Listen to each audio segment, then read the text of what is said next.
Bom dia, boa tarde, boa noite, bem-vindos ao segundo vídeo dessa última aula, metalogênese, metalogenia e tectônica. E agora a gente vai passar desde o Adeano até o Fanerozoico, chegando nos dias atuais e vendo como é essa distribuição de depósitos no mundo de acordo com o tempo geológico.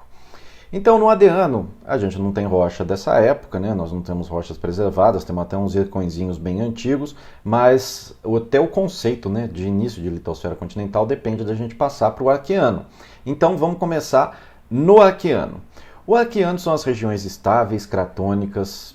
Aqui, quem está em Belo Horizonte, quem reside basicamente na entrada do quadrilátero ferrífero, já sabe que tem muito ouro, tem muito depósito associado a essas regiões cratônicas estáveis. Aqui do lado está a distribuição do Arqueano mundo afora.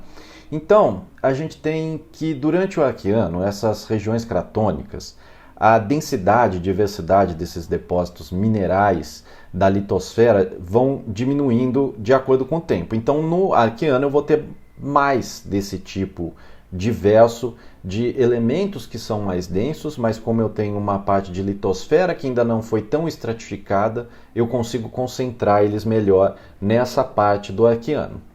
Então, os elementos metalogênicos que foram transferidos durante essa época de uma forma muito mais eficiente do manto para a litosfera continental, acaba que forma uma grande parte de depósitos. A gente tem depósito de ouro, níquel, eu vou detalhar um pouco mais daqui a pouco. Isso vai indo até o Proterozoico, essa conexão de metais do manto para a litosfera continental.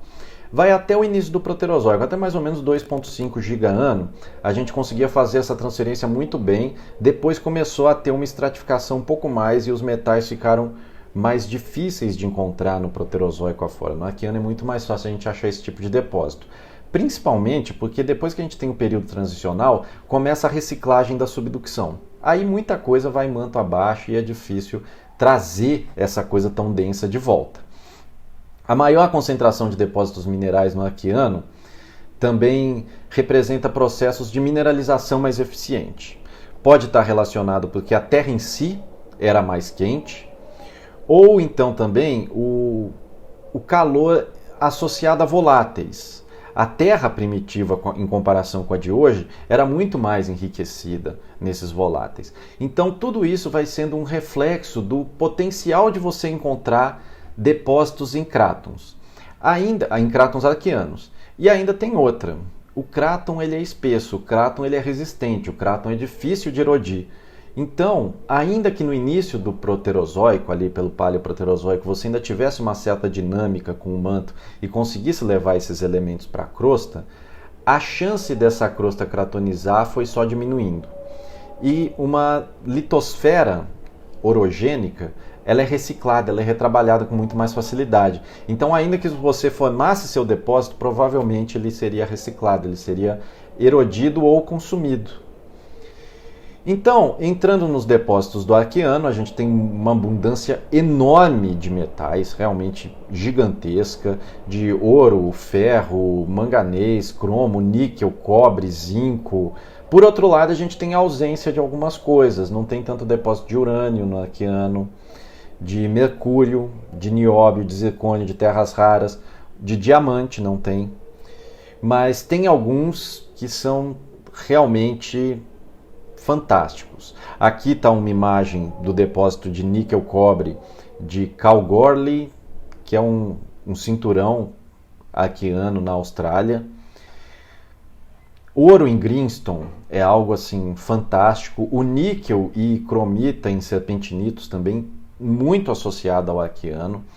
O Arqueano, como a gente já tinha visto lá atrás, grande parte do ouro ou foi gerado no Arqueano ou está hospedado em depósitos do Arqueano.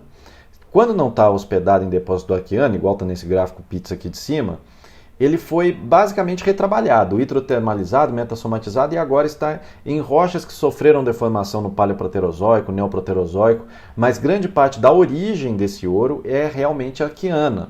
E o ouro orogênico, tanto o ouro orogênico quanto alguns outros depósitos que se formam principalmente durante processos de crescimento crustal, lembrando aqui, ó, mostrar esse gráfico diretamente aqui, ó, ouro orogênico, com crescimento crustal. Lembrando que essa parte do crescimento crustal é coisa que foi não só foi gerado, mas também foi preservado, que não foi consumido. Nota que o crescimento crustal é muito maior até 2 GB ano e depois ele diminui de uma vez porque as coisas têm uma reciclagem muito maior para cá. Então, esses depósitos de ouro orogênico, eles vão ser muito associados, logicamente, aos episódios de crescimento crustal. Porque tanto faz, seja nessa parte do Domiquilha, seja quando a gente já tem uma parte estabilizada, sempre o ouro orogênico vai estar associado aos ciclos de supercontinente, vai estar associado a grandes eventos orogenéticos, porque você precisa desse tipo de ambiente para fazer o tipo de depósito. Eu vou detalhar como se forma o ouro orogênico e também as outras formas de se gerar depósitos de ouro nos vídeos 3 e 4. Então, um outro fator que auxilia, um outro fator que gera depósitos no Arqueano e início do Proterozoico, assim, agora a gente já está começando a andar para o fim do Arqueano e início do Proterozoico, foi a oxigenação da atmosfera. A oxigenação da atmosfera, como a gente pode ver aqui, com o início de vida, a gente oxigena ela de uma vez nesse pedaço aqui, que é coincidente, inclusive, com a parte do Proterozoico do Sideriano. Lembra? Cid, de ferro, a nomenclatura do Proterozoico é toda associada a grandes eventos em escala global. Então, está diretamente associada a grandes explosões de vida e também aos depósitos de minério de ferro. Os depósitos, tanto o Algoma quanto o Lago Superior, são 92% dos depósitos do mundo. Estão distribuídos literalmente em todos os continentes, no mundo afora. Austrália, Ásia, África, América do Norte, América do Sul. A mineralogia desses depósitos é basicamente hematita, magnetita. Logicamente você vai tendo as suas variações, né, conforme você vai oxidando com limonita, guetita, quenomagnetita, martita, magnemetita, bem, todas essas partes de óxidos de ferro que podem ir se alterando e seus respectivos processos de alteração, seja por hidratação, seja por oxidação a mais, qualquer um desses sentidos. E a ideia da formação desse tipo de depósito, a gente tem basicamente dois tipos, né? Nessa parte anterior, depois a gente entra para o estilo Rapitan, mas a gente pode pensar aqui no estilo Lago Superior ou no estilo Algoma. Depois eu vou entrar no estilo Rapitan daqui a pouco. A formação do tipo Algoma, ela remete muito ao início da história da Terra, é devido a um grande fluxo de calor mantélico e é formado basicamente em bacias profundas próximos a centros vulcânicos. É em geral associado a folheiros, grauwacas, sequências turbidíticas, tudo isso de bacia mais profunda mesmo. Depois eu tenho ali por volta de 2,5 a 1,8 giga-ano, já realmente indo para o Proterozoico mesmo, as do estilo Lago Superior. Essas vão estar associadas ao grande evento de oxidação. Por um lado, as do tipo Algoma vai estar diretamente associado com a fumarolas, já alimentando, algo estilo fumarola, né? Alimentando todo o ambiente com ferro. Em compensação, a Lago Superior está associada ao grande evento de oxigenação. E essa é realmente quando a gente espalha depósito para o mundo inteiro, quando faz grande parte dos depósitos de ferro. A grande diferença da tipo Algoma para tipo Lago Superior, além dessa parte da gênese, a gente pode ver, não precisa nem fazer análise química, se a gente vê as rochas associadas a uma e a outra, já vai dar para matar. Porque a do tipo Lago Superior, ela vai estar em plataformas continentais, então o que eu vou ter associado? Dolomito, vou ter um quartzito, posso até ter folhelho negro e umas rochas vulcanogênicas em menor proporção, mas eu vou ver uma deposição química muito clara associada. E aí, além dessas duas, né, além da Lago Superior e da Algoma, eu também tenho a estilo Rapitan. A estilo Rapitan já é claramente do Proterozoico. Então, vamos começar a detalhar o Proterozoico para a gente chegar nesse último estilo também de formação ferrífera. O Proterozoico, o que marca o início dele é uma grande mudança nas condições tectônicas, lembrando que essa mudança não é assim, eu estava no Arqueano, eu estava no Domiquilha, agora pá, vou reciclar tudo aqui nesse lugar. Não, é tudo transicional. Lembrando até para a parte da cratonização, o tanto que isso ajudou. Então, o Proterozoico tem essa mudança da tectônica, ele é marcado pelo estabelecimento da tectônica moderna com reciclagem. As primeiras placas litosféricas elas já permitem formação de bacias sedimentares. E como eu formo essas bacias sedimentares, lembra que tem aquele boring billion de 2 a 1 giga-anos, com a estabilização dessas bacias eu formo muitos depósitos estilo SEDEX, por exemplo. Então, com a formação dessas bacias, a gente leva a deposição de sedimentos na plataforma e o desenvolvimento de margens continentais. Isso é ótimo para manganês sedimentar, chumbo zinco estratiforme, aqueles depósitos tem depósito do Grande Dique do Zimbábue, de cromo, níquel, platinoides e cobre, titânio e ferro, formações ferríferas. Vamos entrar agora, eu vou falar nos 2 próximos vídeos sobre o ambiente de cada depósito, mas vamos detalhar um pouco mais do Proterozoico. Os depósitos de níquel e cobre têm uma relação direta com o resfriamento da Terra. Então, no Arqueano, ferro, níquel e cobre têm até associados algumas intrusões de comatiitos. Agora, no Proterozoico, já mostra o resfriamento e diferenciação mantélica, então ele não precisa estar mais associado aos comatiitos. É só ter uma intrusão máfica. E quando eu tenho matafrogênios, eu tenho um vulcanismo bimodal, é uma maravilha para eu formar esses depósitos de níquel e cobre. E até mesmo em regiões um pouco mais orogênicas, também tem um vulcanismo bimodal. Mas a vantagem é, agora o níquel não está mais associado a comatiitos, porque tem alguma coisa de ferro, níquel e cobre, mas os grandes depósitos de níquel mesmo vêm dessa segregação mantélica, quando eu já não preciso ter intrusões ultramáficas, mas o níquel já vem na parte das intrusões básicas, intrusões máficas, que aí elas já são bem menos magnesianas, então o níquel já vai entrando no lugar ali. Continuando, a gente tem alguns depósitos que precisam de uma litosfera mais espessada para se desenvolver. Precisa do manto litosférico, tá na forma cratonizada, precisa de algo bem espesso. Então, no Arqueano, até o início do Proterozoico, essa parte do manto espessado, ele é muito mais enriquecido em incompatíveis. Isso facilita a gênese de depósitos do estilo IOCG. Eu consigo formar IOCG com platinoides e consigo formar IOCG, consigo formar depósitos de platinoides e consigo inclusive intrusões quimberlíticas. Todos esses depósitos eu vou precisar da litosfera cratônica, ou pelo menos de uma litosfera muito espessa. Se não for cratônica, bem algo transicional do cratônico para o orogênico. Aqui a gente tem uma distribuição geral tanto de depósitos IOCG, quanto de depósitos PGE e também idades de diamante de acordo com o tempo. Nota que tanto a parte do IOCG quanto a parte dos PGEs, eles têm uma tonelagem muito maior no Proterozoico do que quando a gente compara com os dias atuais. Ou seja, eles estão principalmente nos terrenos mais antigos, e esses terrenos eles precisam de uma litosfera muito espessa para não erodir tanto assim. Porque o cráton, como ele é muito espessado, ele já fica topograficamente mais baixo e a parte aqui de cima vai se erodindo muito lentamente. Em compensação, a litosfera orogênica, que é muito mais retrabalhada, ela é erodida constantemente. Essa erosão leva todos os depósitos epitermais embora. Todos os depósitos que formam em estratos superiores vão embora nesse estilo de erosão.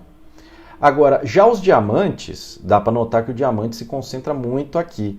Eles precisam de níveis crustais, ele precisa de uma litosfera espessa para intrudir, mas o kimberlita ele vai embora absurdamente rápido. Então, os diamantes associados a kimberlitos, a gente acha hoje principalmente os fanerozoicos, os muito recentes. Agora, os diamantes, eles têm toda uma resistência muito grande, que você ainda encontra eles principalmente em depósitos do tipo placer, em depósitos associados a sedimentos.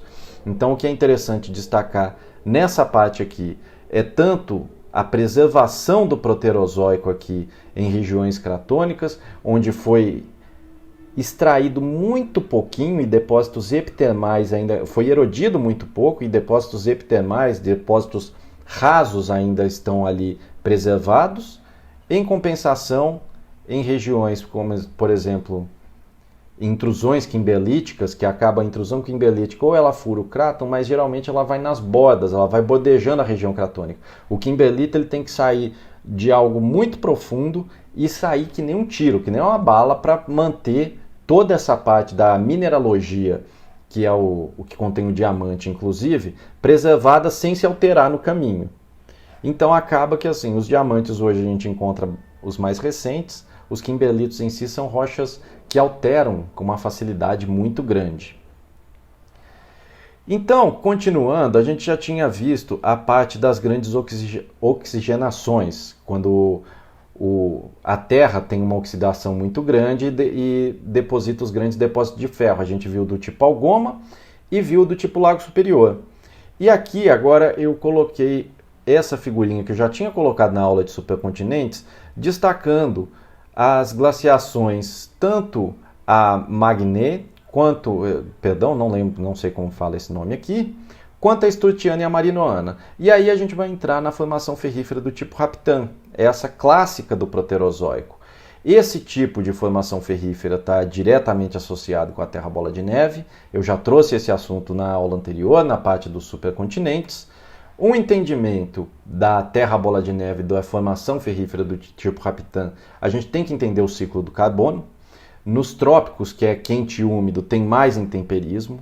Quando eu tenho mais intemperismo, minha tendência é a consumir o meu gás carbônico, o meu CO2. Com menos CO2 eu vou diminuindo a temperatura. Quando eu vou diminuindo a temperatura e diminuindo o CO2, eu vou diminuindo o efeito estufa junto e a gente vai tendo um avanço das geleiras para os trópicos. Conforme eu vou tendo avanço da geleira, eu começo a refletir mais os raios solares, a dissipar mais calor, porque o oceano absorve muito mais calor e as calotas polares refletem muito mais. Com a calota polar só aumentando, a tendência é até eu fechar tudo. Quando eu fecho toda essa parte, eu não vou ter uma troca entre atmosfera e oceano.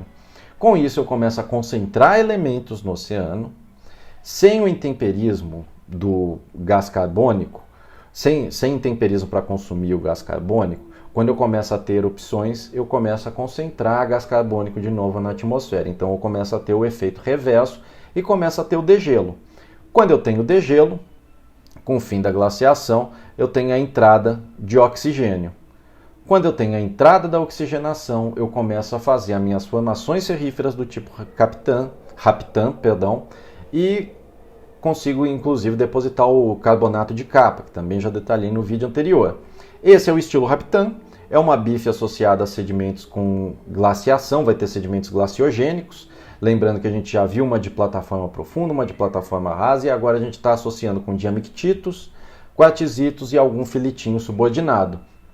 Essa aqui é uma figurinha da formação ferrífera do Raptan, onde foi definido no grupo Raptan do Canadá. E realmente a gente tem esse tipo de formação ferrífera formada tanto na glaciação Sturtiana, que foi de 730 a 700 milhões de anos, quanto na glaciação Marinoana, de 665 até 630 aproximadamente milhões de anos.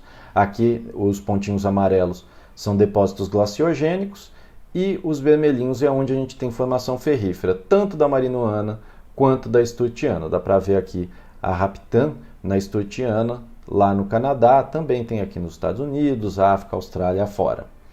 Quando a gente vê o Proterozoico inteiro, o número de formações ferríferas Raptan é razoavelmente grande, mas o volume é muito baixo.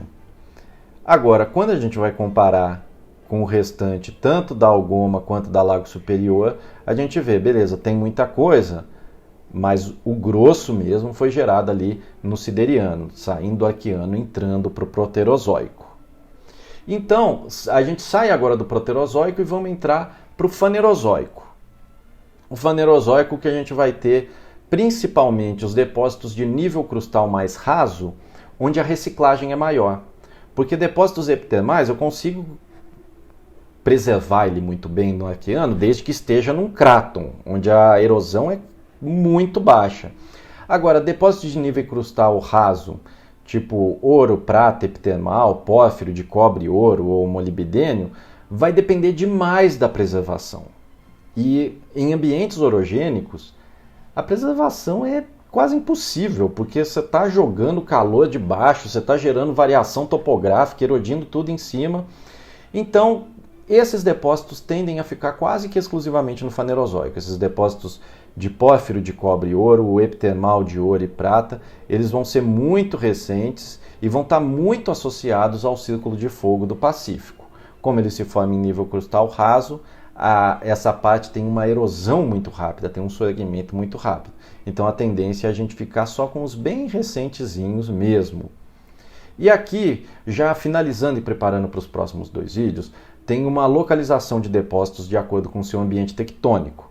A parte embaixo sobre supercontinentes, assembleia, estabilização e quebra, onde formam, de acordo com o ambiente tectônico, convergente, anorogênico, rift ou margem passiva, e se é próximo ou distal à margem.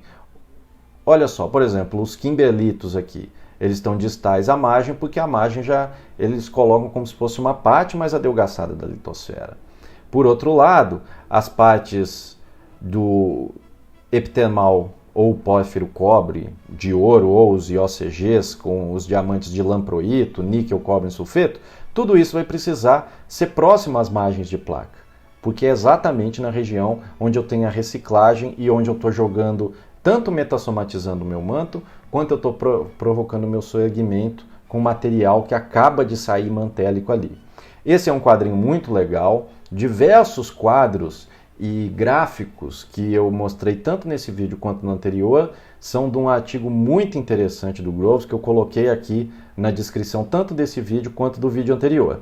A partir do próximo agora, a gente já saiu do Arqueano, chegou até o Fanerozoico, vamos detalhando ambiente por ambiente os estilos principais de depósitos. Lembrando novamente que isso daqui é só uma introdução para a geologia econômica que vai vir no próximo semestre. Valeu!